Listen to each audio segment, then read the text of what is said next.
Hello friends, welcome back to my new video. तो अभी जो चार्ट आप देख रहे हो निफ्टी 50 इंडेक्स का 45 मिनट का टाइम फ्रेम है।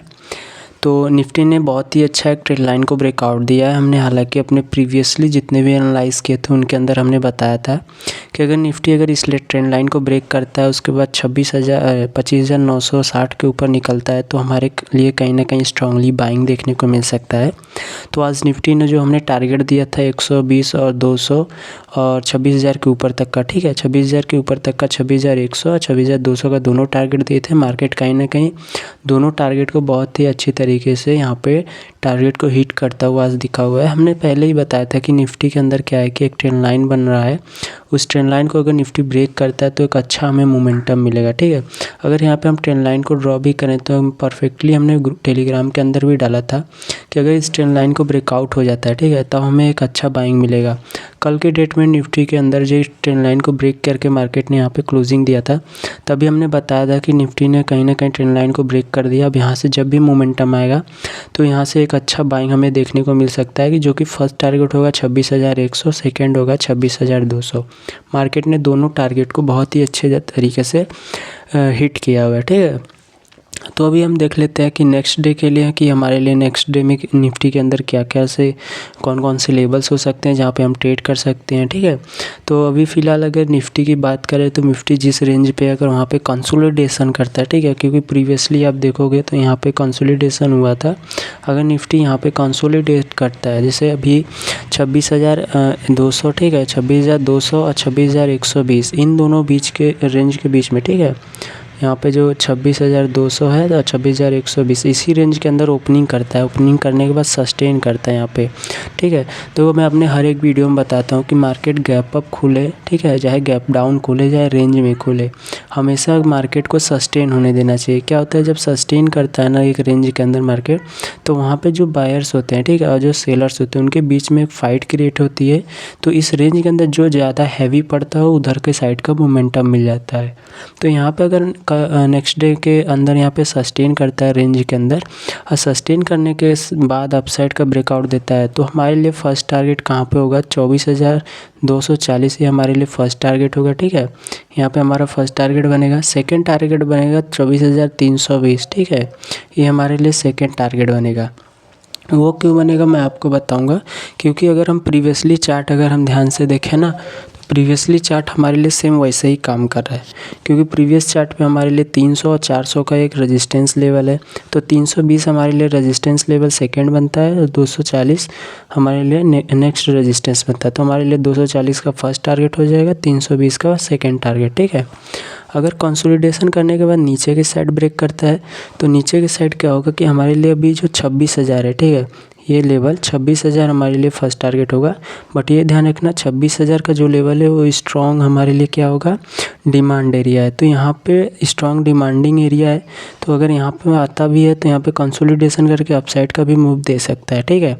बट अगर यहाँ पे कंसोलिडेशन करने के बाद नीचे की साइड ब्रेक करता है तो 25,880 हमारे ये सेकेंड टारगेट होगा, ठीक है। हमने प्रीवियसली बताया था कि 25,820 हमारे लिए सेकेंड टारगेट होगा और 26,000 फर्स्ट टारगेट। जब इस रेंज के अंदर कंसोलिडेशन करके नीचे की साइड आएगा तब।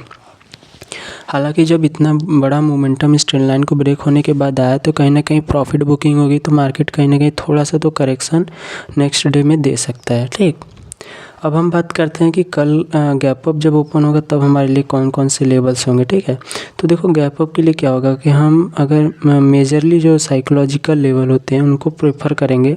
तो अगर यहाँ पे गैप अप ओपन होता है, ठीक है, गैप अप का मतलब ये हो सकता है कि 200 के ऊपर आ जाए, ठीक है, 200 और 250 के बीच में अगर ओपनिंग कर देता है, यहाँ पे ओपनिंग करने के बाद कंसोलिडेशन करता है। तो हालांकि कंसोलिडेशन करने के बाद भी मार्केट कहीं ना कहीं नीचे की साइड ब्रेक करेगा। नीचे की साइड रीज़न ये है कि यहाँ पे भी सेलिंग है और 26,000 के लेवल पे भी कहीं ना कहीं सेलिंग का प्रेशर बना है।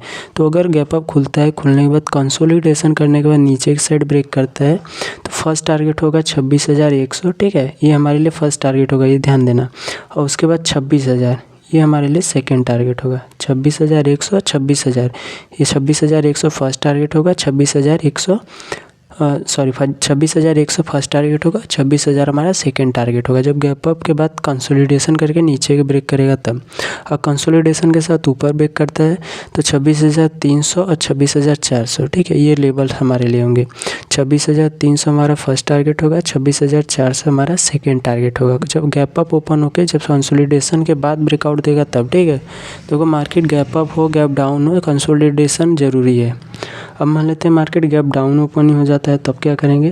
तो देखो निफ्टी अगर गैप डाउन ओपनिंग करती है इस लेवल पे जहाँ पे अभी है, अगर उसके नीचे हम बात करें, अगर निफ्टी 26,120 और 26,080 के बीच में ओपनिंग करता है, ठीक है, इस रेंज में यहाँ पे कंसोलिडेशन करता है, तब तो जाहिर सी बात है कि मार्केट में थोड़ी सी सेलिंग आएगी। रीज़न मैं आपको बता देता हूँ कि अगर आप प्रीवियसली इस कैंडल को देखोगे तो यहाँ पे एक बार इस लेवल से मार्केट के अंदर बहुत तेज़ी से सेलिंग प्रेशर आया था। इसके प्रीवियसली आप देखोगे तो यहाँ पर भी मार्केट ने कंसोलिडेशन करने के बाद ब्रेक किया था। तो मार्केट ने कहीं ना कहीं उसी लेवल पर कंसोलिडेशन करके इस लेवल पर अगर खोल के कंसोलिडेशन गैप डाउन ऊपर करके नीचे की साइड ब्रेक करता है तो 26,000 हमारे लिए फर्स्ट टारगेट होगा, सेकंड होगा 25,880, ठीक है। 26,000 जो हमारा है फर्स्ट टारगेट और 25,880 हमारा सेकंड टारगेट होगा। अगर नीचे की साइड गैप डाउन खोलने के बाद नीचे की साइड ब्रेक करता है तब बिना कंसोलिडेशन का कोई ट्रेड मत लेना, ठीक है। ऐसा नहीं कि मार्केट ओपन हुआ, ट्रेड चालू है, कैंडल चालू है, इसी के बीच में ट्रेड ले लें, वैसा नहीं करना आपको। कंसोलिडेशन ज़रूरी है। कंसोलिडेशन गैप डाउन के अंदर करने के बाद नीचे का ब्रेक करेगा तो फर्स्ट टारगेट 26,000, सेकंड होगा 25,880, ठीक है। और कंसोलिडेशन करने के बाद अपसाइड ब्रेक करता है तो 26,200 हमारे लिए फर्स्ट टारगेट होगा, ठीक है। और सेकंड होगा 26,320। 320 का जो टारगेट है, ठीक है, वो हाई पॉसिबल नहीं है कि वहाँ तक मार्केट जाए। रीज़न है कि जो 26,240 है हमारे लिए स्ट्रॉन्ग रेजिस्टेंस एरिया है, तो यहाँ पे सप्लाई एरिया बन जाता है हमारे लिए, ठीक है। सप्लाई एरिया है तो मार्केट अगर इस लेवल पे जाता भी है तो कोई कंसोलिडेशन या कोई नेगेटिव कैंडल बनाता है तो मार्केट फिर कहीं ना कहीं 26,000 के लेवल पे रिवर्स हो सकता है, ठीक है। तो अभी निफ्टी के जो लेवल्स थे हमने क्लियर कर दिया है। एक बार बैंक निफ्टी की तरफ भी हम देख लेते हैं कि बैंक निफ्टी के अंदर हमारे लिए कौन कौन से मूव बन सकते हैं, ठीक है। हालांकि देखो बैंक निफ्टी के अंदर भी हमने एक ट्रेंड लाइन ड्रॉ किया था, वहाँ पे भी मैंने आपको बताया था कि बैंक निफ्टी का भी ट्रेंड लाइन ब्रेकआउट हो गया है, तो यहाँ पे भी बाइंग आ सकती है। कल क्या हुआ था, बैंक निफ्टी के अंदर जो ट्रेंड लाइन थी, ठीक है, उसने ब्रेकआउट कर दी थी। हमने ये ट्रेंड लाइन ड्रॉ किया था, यहाँ पे कंसोलिडेशन किया बहुत ही अच्छे तरीके से, उसके बाद ब्रेक किया। ब्रेक करने के बाद यहाँ पे क्लोजिंग कर दिया था कल के डेट में।